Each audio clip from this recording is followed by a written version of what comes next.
All right, well, let's get going. Hello, welcome everybody. This is the Congressional Internet Caucus Academy Tech Policy Recess Discussion Series, and my name is Tim Lord, and I'm the Executive Director of the Congressional Internet Caucus Academy. This event is called Chips and Glass, Supply Chain Stumbling Blocks to Biden's Broadband Infrastructure Plan, with a question mark. And today, this event is hosted by, as I said, this event is hosted in conjunction with the Congressional Internet Caucus, and the co-chairs of the Congressional Internet Caucus on the House side are Congresswoman Anna Eshoo and Congressman Michael McCaul. And on the Senate side, it's Senators Patrick Leahy and Senator John Thune. So we're deeply grateful to work with them on these monthly recess discussion series and all the things that the Congressional Internet Caucus does as well. This event isn't technically on a recess, but it's a non-voting day on a Friday, so we thought it would be good enough to do a tech policy recess event on this one.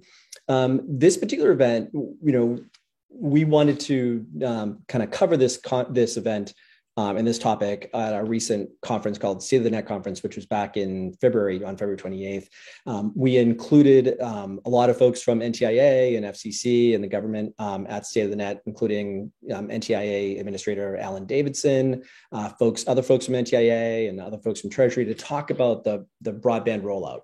And as Alan Davidson said at the time, this moment in time is historic for the opportunity presented by the Infrastructure Investment and Jobs Act, or the Broadband Infrastructure Plan. The government is spending tens of billions of dollars to ensure that every American has access to broadband internet. I've been working in telecommunications and internet policy since I was in law school. And in my entire career, I am most excited about this moment in time where we have the opportunity as a nation to make sure that everybody has access to broadband internet. And the pandemic has really shown us that the internet is extremely important for career, for education, for everything, the things we've been talking about forever. I think the pandemic kind of brought it into stark focus about how important the internet is. And it's amazing that we have this opportunity to spend tens of billions of dollars in the next couple of years to close this gap and to make sure that every American finally has a broadband internet. However, as I was preparing for State of the Net, I read a paper called The Global Semiconductor Shortage: Impact on U.S. Broadband and Recommendations for Policymakers, which suggested that supply chain was going to be a major problem in the rollout of the Broadband Infrastructure Plan, or the Infrastructure Investment and Jobs Act, or the IIJA. And that was a little bit depressing. And as I read more about it, I got even more depressed because my entire career I worked in internet policy, and I've never, ever had to deal with supply chain issues as an issue for me. And I was grateful for that. When you do internet policy, the kind of bits flow around the world and flow into our homes. Usually there's traffic problems, but generally that thing is that the internet has worked great. And through the pandemic, the internet had worked amazing. Not many of us had any outages when it comes to our internet service, and that has enabled our kids to learn at home, us to work from home. It has been an incredible success story for the pandemic. But physical goods and atoms, not bits, have problems when it comes to supply chain. And that's what we wanted to talk about today, because those supply chain issues will affect how we roll out broadband to the places in America that don't have them. And so two of the issues that we have that are presented to us are chips, which are semiconductor chips, and fiber or glass. So we're calling it this event, Chips and Glass. So we wanted to kind of talk about the supply chain problems when it comes to those particular types of things that go into broadband infrastructure. And we assembled a few folks today. Let me just start off by saying this is an all-male panel. And normally we don't do all-male panels, and I apologize for that, but we put together this pretty quickly, and that's how it turned out. And I will endeavor to do better in the future. So I wanted to acknowledge that up front. But let me just introduce you to our speakers that we have. It's first is Dileep Srihari, who's the Senior Policy Counselor for Access Partnership. And Dileep was the co-author of that paper that I read, The Global Semiconductor Shortage: Impact on U.S. Broadband and Recommendations for Policymaker. And I think we tweeted that out just now. So if you go to the Twitter account at NetCaucusAC. It should be there, and you can download it and read it. It's really, really good. And Dilip will be talking about that a bit later. We also have Patrick Lozada, who's the Director of Global Policy from the Telecommunications Industry Association, and Gary Bolton, who stepped in at the last minute for Jordan from Gary is the President and CEO of the Fiber Broadband Association. So let me just kind of get things going by asking Patrick, who works for TIA, to kind of like talk a little bit more broadly about the challenges for supply chain when it comes to rolling out the broadband infrastructure plan. Absolutely. Happy to talk about that. And thank you, Tim. So my name is Patrick Lozada, and I'm Director of Global Policy at the Telecommunications Industry Association. TIA represents the global manufacturers and suppliers of telecommunications equipment and services. So that's, from the fiber in the ground to the satellites in orbit. Our members are the ones who are really building a lot of the equipment that makes the broadband infrastructure possible. And that's why we as an organization are so deeply invested in the success of the IIJA's broadband provisions and, the success of America's networks more broadly. But I know we're not alone. As Tim was saying before, we all are keenly aware of how much we rely on our networks over the past year or two since COVID. So, maybe just to step back when we're thinking about the supply chain issues, I just want to acknowledge first how the pandemic impacted the supply chain overall. First of all, there was a significant impact in terms of the demands from customers and from operators looking at the telecommunications space, right?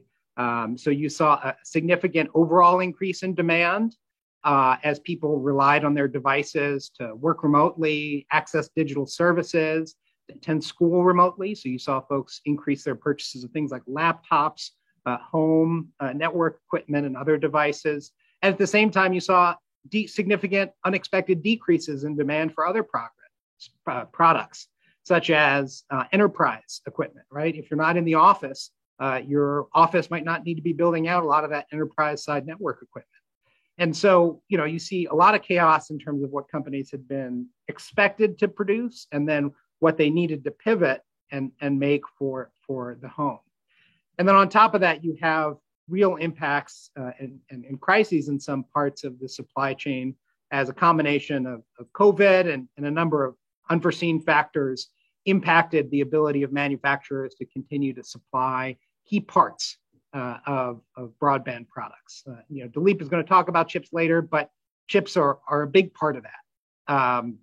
There were a range of things, including natural disasters, interruptions in transportation due to COVID, workforce issues, and changes in demand that caused the overall supply of chips and the ability to get them to shrink precipitously. And while we've heard this a lot about the auto sector, I don't mean shrink in terms of overall terms, but relative to the overall demand, right? Although factories were working at 110% of the time, you saw the demand increase significantly.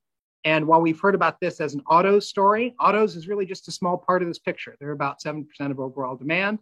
Telecommunications is about 50% of overall demand. And so you can imagine the impact on the availability of telecommunications product is significant. You also saw some impacts on the optical fiber side, as I'm sure Gary's going to talk about later. Groups like US Telecom were reporting 1 to 2 year product wait times for optical fiber. And so as companies were at the same time expanding networks, expanding access, there was a period where there was significant delays in the ability to get these products. Now, I understand some of this is being addressed, and certainly we want Congress to do more on the chips front, but this sort of tsunami of supply and demand has put a real pinch on the folks who are building the network equipment and our ability to stay connected.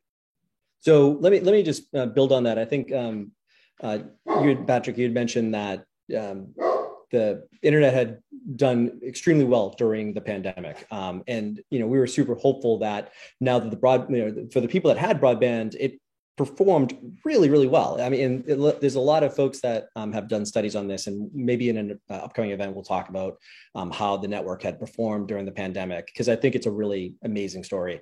And the idea that we were going to be able to use the infrastructure bill to get broadband to the people who hadn't had it before. And what a terrible time, this happens in the supply chain when we're on the cusp of actually closing the digital divide, which is something, when I first started working in the space, there was a discussion of Larry Irving from NTIA had coined the term the digital divide. And, we've been doing this for like 25 years. And now we have this opportunity, and what a terrible time. So let me just ask Dileep, what a terrible time. And can you expand more on what Patrick said about chips, and what type of chips are these? Are these the chips that crypto miners are using? These like high-end gamers? Are these the chips, or what type of chips are they, and how do they apply to how do they differ from other types of chips? Thanks, Tim. Really appreciate the opportunity to speak. Again, my name is Dileep Shahari, and I'm with Access Partnership, a global tech policy consulting firm. And we did the paper, as Tim mentioned a few months ago, on the impacts of the chip shortage on the broadband sector.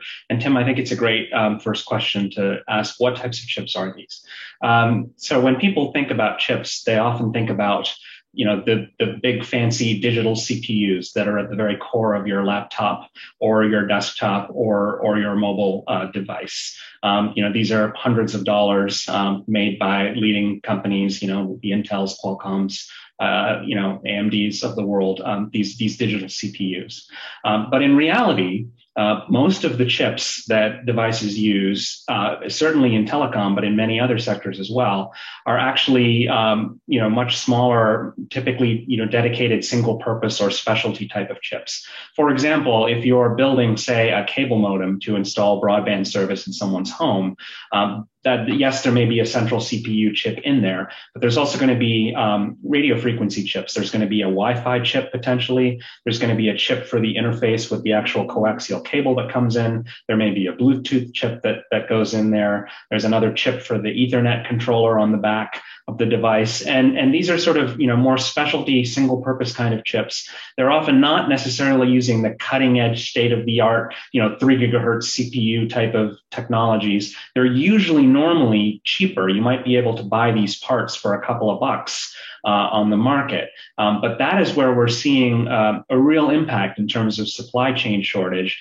And so this is why it's not just sort of, when we think of chips, it's not just the core of your phone or your device. It's all of these sort of industrial automotive applications, but also, broadband applications, building cable modems, building routers, these kinds of devices where we've had this impact. And it's not so much necessarily that the US is not, leading on the technology there. It's just that a lot of the manufacturing of these chips over the past few decades has moved overseas, especially to Asia. So as we think about solving the supply chain crunch, yes, it's important to maintain technological leadership on the cutting edge stuff, but it's also important to solve the broader supply chain issues, especially on these, single purpose specialty kinds of chips that are really important to the telecom sector in particular.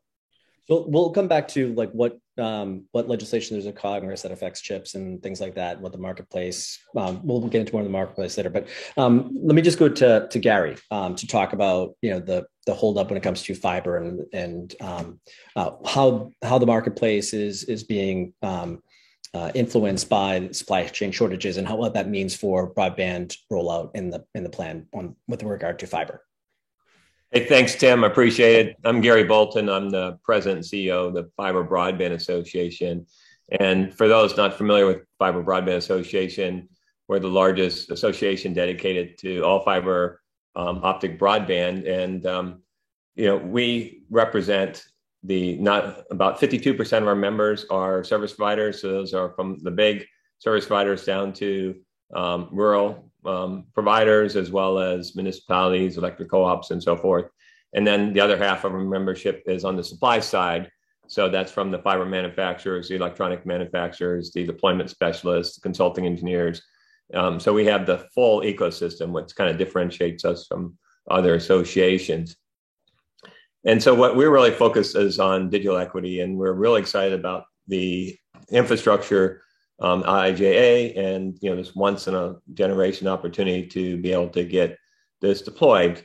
And we're really zeroing in on the BEAD aspect of that. That's as Tim mentioned, that's NTIA's $42.45 billion infrastructure bill or an infrastructure program. And if you haven't seen our playbook there's a copy that we put out to all the state broadband offices to really be able to help accelerate the availability of getting fiber to all Americans.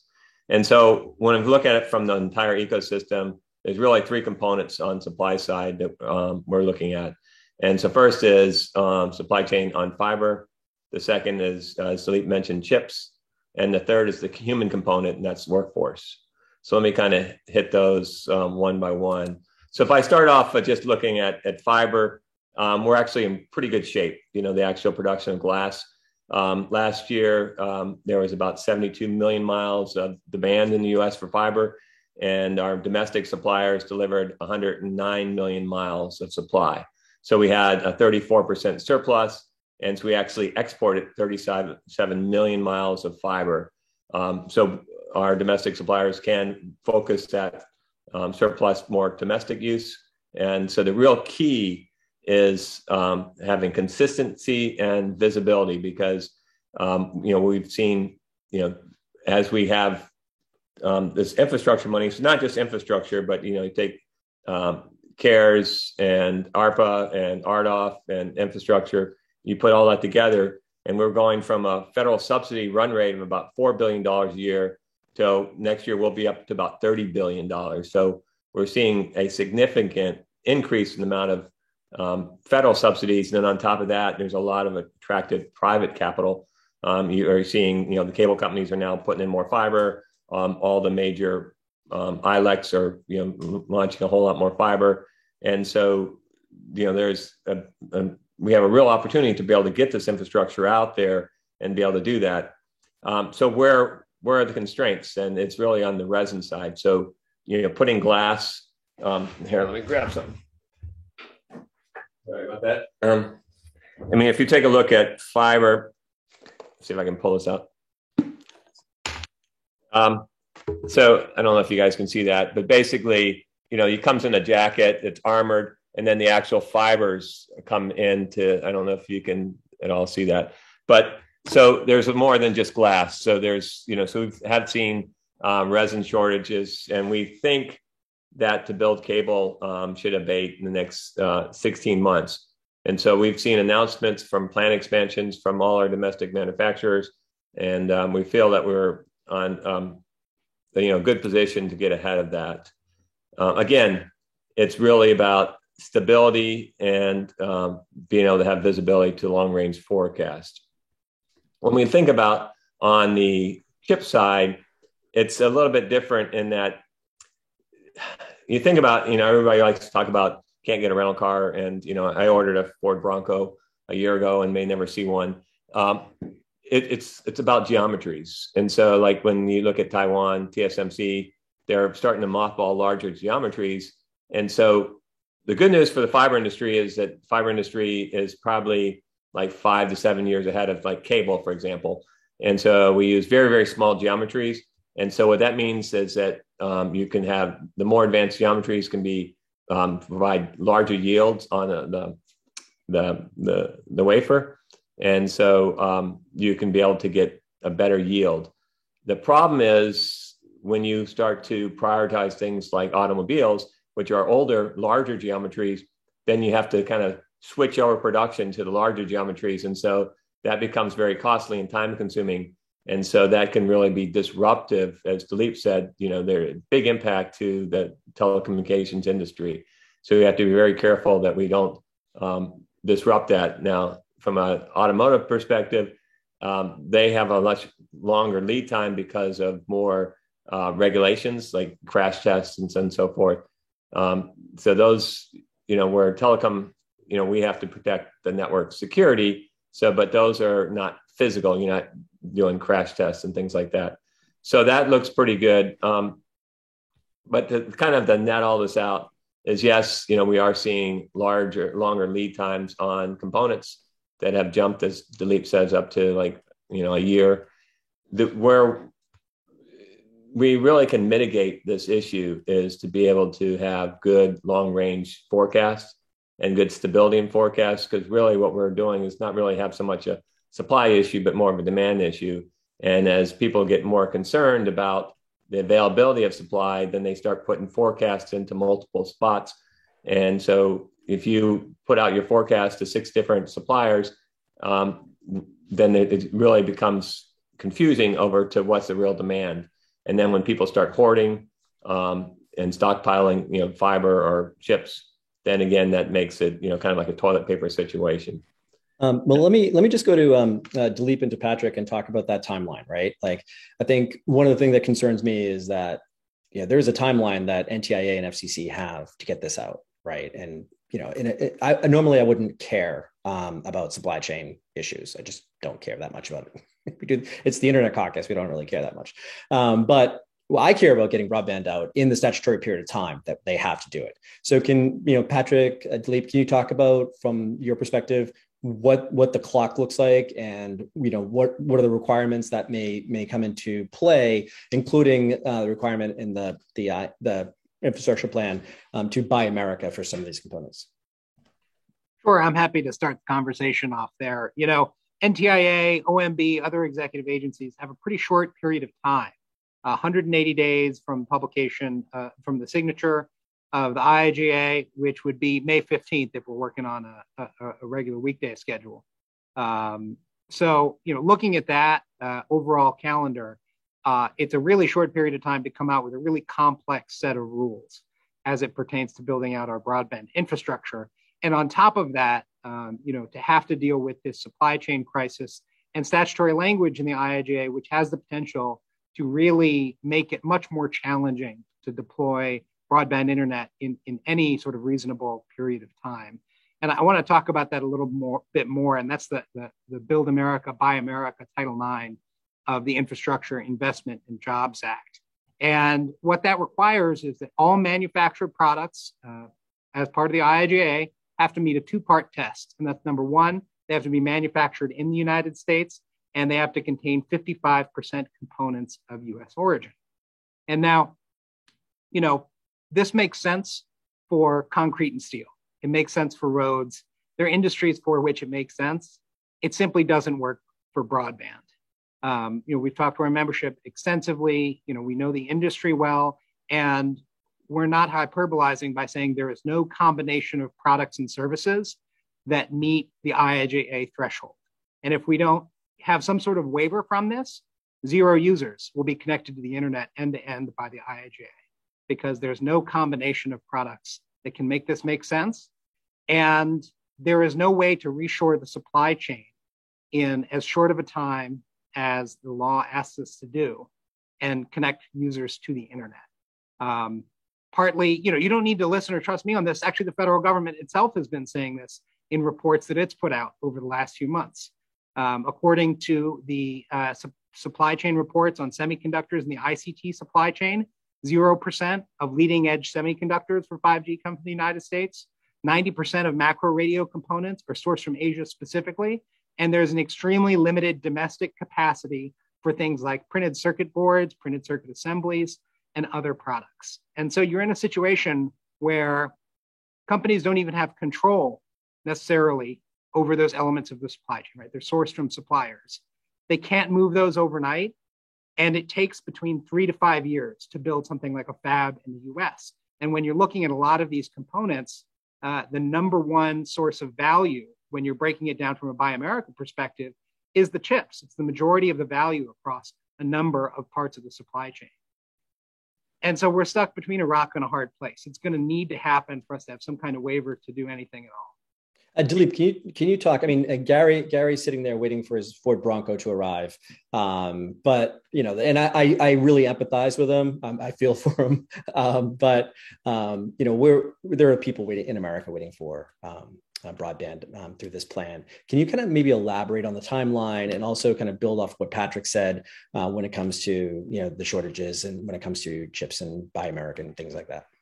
Yeah, well, first of all, I agree with everything Patrick said. Just to amplify some of these points, I mean, I think the CEO of Cisco was publicly reported as saying their chip issues were expected to continue into 2023. So, of course, and in terms of the yes, it's unfortunate that people are having difficulty getting cars, but as you talked about at the top, Tim, the importance of broadband is demonstrated through the pandemic. I would go out there and say that the pandemic proved that, for at least for many American families, broadband is at least as important, if not more important, than a new vehicle. Just given everything going on in our economy, even a Ford Bronco. Even a Ford Bronco. And so, the chip shortages are continuing and they're real. I believe just yesterday it was publicly reported that the Biden administration held a classified briefing for folks, with a great concern about where we were on the supply chains. And in terms of, the auto sector, I know there's a statistic out there. The Secretary of Commerce has mentioned, it takes 1,000 chips for a car and 2,000 chips for an electric car. I mean, talking to some of the companies that we talked to for our paper, they pointed out, look, to do an end-to-end broadband connection, when you consider all of the routers and upgrades and products that you need to be doing, to serve one single home basically takes the equivalent of 7,000 chips to roll out broadband to a single house. So, there was talk at some point last year that the administration was going to use the Defense Production Act or something like that and intervene in the marketplace to favor the auto sectors. I think they've backed away from that now, which I think is a good thing, because that would, severely cause a lot of disruption. And at the same time, as Patrick mentioned, you've got the $40 billion in IIJA money, feeding into, which is not, an insignificant increase to what the normal private level of investment would be in any given year. So that's also sort of feeding into the demand side of the curve at the same time as the government was considering making it harder to access chips for the broadband sector. So you could run into a real crunch. And, we still are hearing that, despite some of the long-term supply contracts, companies are now waiting more than a year for access to chips, or they're going onto the spot market to try and buy these, $2 or $3 components. And because of price gouging, instead of paying $2 for that RF chip, they might have to pay $200 for it. And an auto manufacturer that needs that chip, they can just roll that into the cost of their $30,000 vehicle. But if you're a broadband company looking to deploy, cable modems at $150 a pop, that's just not sustainable. So it's a real problem, and it's still a real crunch here. So, the taxpayer has already paid these tens of billions of dollars for the broadband rollout, and you're saying that the chips will, if there's price gouging, or if the prices rise dramatically, that would just eat away at taxpayer dollars and not actually achieve the goal of broadband rollout. Absolutely. I mean, on the one hand, you've got the government making a historic investment into broadband to try and finally close the digital divide. And on the other hand, there's talk of, favoring the auto sector for access to chips, which is only going to drive up the price and reduce what you're going to get for that $40 billion. So don't give with one hand while taking away with the other hand, I would say. So Patrick, Dilip, Gary, is there anything in Congress right now anybody doing anything in Congress right now to maybe help or hurt this particular issue? I know there's a lot of talk about the CHIPS Act. It's not something I work on very much, but is that going to help? Is that going to hurt? And what other things are going on out there? Hey, Tim, before we leave the Buy America thing, I just want to kind of separate two things. So Patrick and Dilip talked about chips, but we also need to talk about the fiber side. And, again, since our members represent both, on the fiber side, we definitely have domestic supply. We put in a big effort to, we have a working group underway that's called Trusted Fiber to protect our critical infrastructure, making sure that you deploy U.S. fiber or from our U.S. allies. Because, obviously we don't want taxpayers spending another $2 billion ripping out, things that could cause national security issues. So absolutely from the fiber industry, Buy America, easy to, we have those domestic supply, real easy to implement. On the chip side, as Patrick outlined, it's a little more complex because there's a lot of moving parts in there. And I always found that, I used to work for a U.S. manufacturer, and I always found that the only people that ever complied with Buy America were the Koreans or anybody else willing to lie. Because it's, when you start to try to get your content, it's very difficult to figure out. The other impact is on the cost increase, and Dilip talked about that. So when you do put in on the chip side a Buy America provision, you're moving things from some offshore areas to Mexico and other areas that are going to increase costs between, and this is not expedite fees and things that Dilip's talking about. This is just good, normal, procurement issues. It's going to be, for the fiber industry, for our electronics, about 8 to 10% impact. For other industries that have larger geometries, it's going to be about a 12 to 15% impact to cost. And then when you have, the other issues we have, just the supply chain overall, is just you're not going to be able to put things on boats. You're having to, fly those to the expedite charges, in addition to the gouging that Dilip talked about. So what it means to the infrastructure money, it means that projects are going to end up costing 20% more than you anticipate. And it makes it very, very difficult for people applying for grants to, when they do their feasibility study, because on top of all this, then you have this massive inflation that we're seeing. And, I didn't get to the workforce component of this, but, the installation costs. So it's very difficult, because by the time you get your grant approved, you can't afford to do the project because your costs have gone up. And so just trying to anticipate inflation, the cost of components, cost of everything, it's a lot of moving parts. And so we'll get to the, that's maybe some other point. We'll get to the labor issue and the training and the jobs issue. I would recommend, I think American Enterprise Institute did an event probably last week, and they actually skipped over the chips and glass part and spent a lot of the time talking about the labor part. I'll try to pull up that video and put it in the chat in just a second. But just let me go back to Patrick and to Dilip on what's going on in Congress, and how does it help, how does it hurt, and what could they do? Absolutely. I'm happy to take a first crack at that. Certainly in the context of the USICA America Competes conference, there's some really important legislation in there. I think number one is the CHIPS Act, but I don't think the CHIPS Act is enough, and I don't think that's discussed about enough. The extent to which Asia, countries and EMEA elsewhere provide subsidies for domestic industry is, even in consideration of the CHIPS Act, significantly beyond what the US would spend.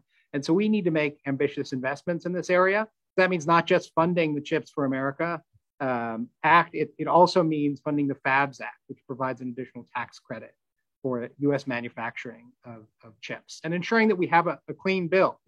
Folks have been trying to toss in unrelated stuff, asking for things like nationalization or production along specific nodes to suit the auto sector. I don't think that's the best approach, and that's not going to help broadband. But another thing is, ensuring that we have sufficient funding for rip and replace.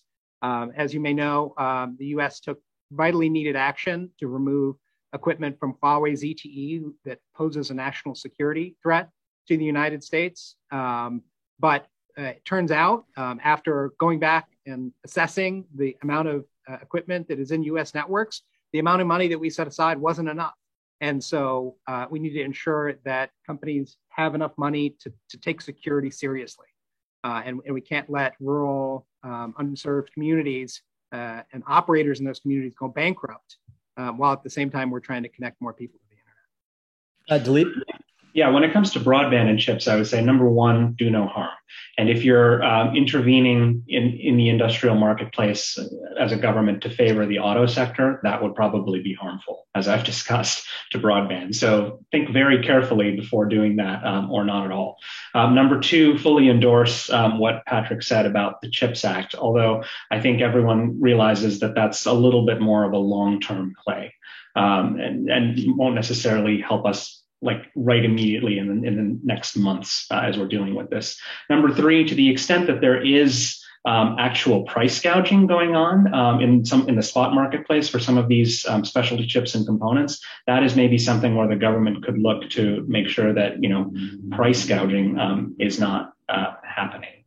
And number four, as the CHIPS Act is being implemented, it's just important that folks on the Hill and in the administration just keep an eye not just on the overall numbers of chips, but the types of chips and the types of applications that they're being used for, because it's not sort of a one-size-fits-all. There's a difference between these cutting-edge digital CPUs and these specialty chips that are needed for more commonplace applications in industry or in broadband. So just be sure to, I would tell members of Congress to just keep asking questions and making sure that, are all of these sectors, having their needs met in terms of the flow of chips, because it's not really a one-size-fits-all kind of problem. Dileep, can you talk to Dileep a little bit about what is the timeline for actually rolling out broadband, and how quickly do they have to act on chips? Well, I think, clearly immediate action on the CHIPS Act will help. Where it will help, I will say, is that a lot of the procurements that broadband companies do for their equipment, and in turn that their equipment vendors do for chips, those procurement cycles are normally set, 2-3 years in advance. So, if we're going to try and tackle this problem both in the short term and the long term, it's sort of imperative for Congress to act right now to make sure that the CHIPS Act gets funded. I think we're still going to be facing, some crunch here because the IIJA timelines are so aggressive. But I think, the fast action by Congress there would help. And Gary, do you have anything to add to Patrick's comment about rip and replace? Not really on rip and replace. I mean, obviously, we don't want to make bad decisions, and that's why, using trusted fiber is really important to make sure that because right now, when you think about Asia, China is largely served with China, and so they have a huge surplus, and so it's very easy for gray market and things to come in. When you go through some distributor, you don't really know the source, and so being able to identify where fiber has been made, it's been ethically produced and ethically priced and so forth is really important. The other part I think that's, just overall is on legislation is, we have the new Office of Manufacturing Security and Resiliency, coordination with industry stakeholders to make sure that we identify, vulnerabilities and gaps that could disrupt, critical goods. So like in the fiber industry, I mentioned resin is really important. So those resins, gases like D4 and helium, and just a range of metals that are needed for optical communication supply chain is really important to, so the focus on. But at the end of the day too, what we're seeing is some states looking at, how do they put in forecast and be able to secure supplies, kind of their own arsenal. We got to be really careful that we don't create this demand problem. So, the more stability and long range visibility, because it's not a big issue to have a 52-week lead time if you've planned for that and you put your forecast in. So what we see is a lot of small providers are able to have fiber when they need it because as they work with a consulting engineer, as they do the feasibility study, they map out exactly how much fiber they need. They put the order in so that by the time they're ready to put fiber in the ground, it's been 52 weeks and they have it. And so, having that long range visibility. So things that, an easy thing that Congress could do is to just make all the infrastructure money, for fiber and not get into, complexities of what is it going to be, because we're talking about infrastructure. And so wireless needs fiber. Everybody needs fiber. That's kind of a no-brainer. And that gives better visibility to ramp up more production because if the suppliers know exactly how much they need to build, they can invest in increasing their facilities. We saw $300 million investment last year in domestic manufacturing of fiber, and we can continue to see an uplift in that investment. Well, I promised everybody we'd be done in about 40 minutes. Let me just, if I can, just go to Patrick and to Dileep, just give some final thoughts on this topic.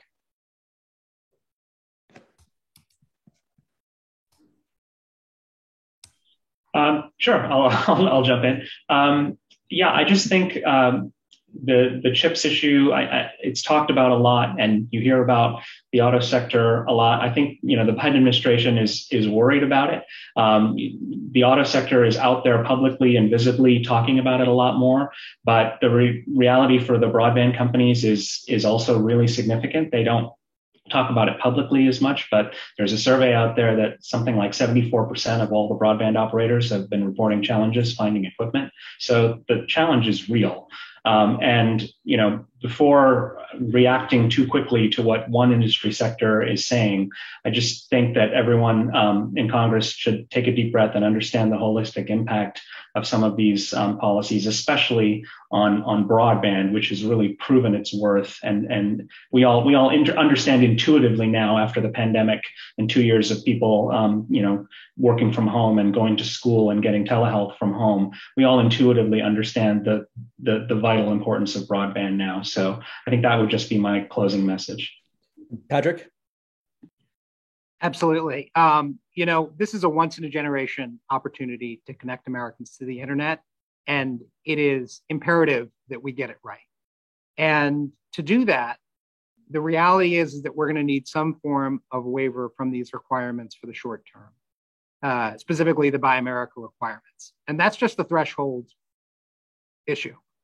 If there's no waiver, then there's going to be a basic lack of opportunity to source products that go into broadband networks.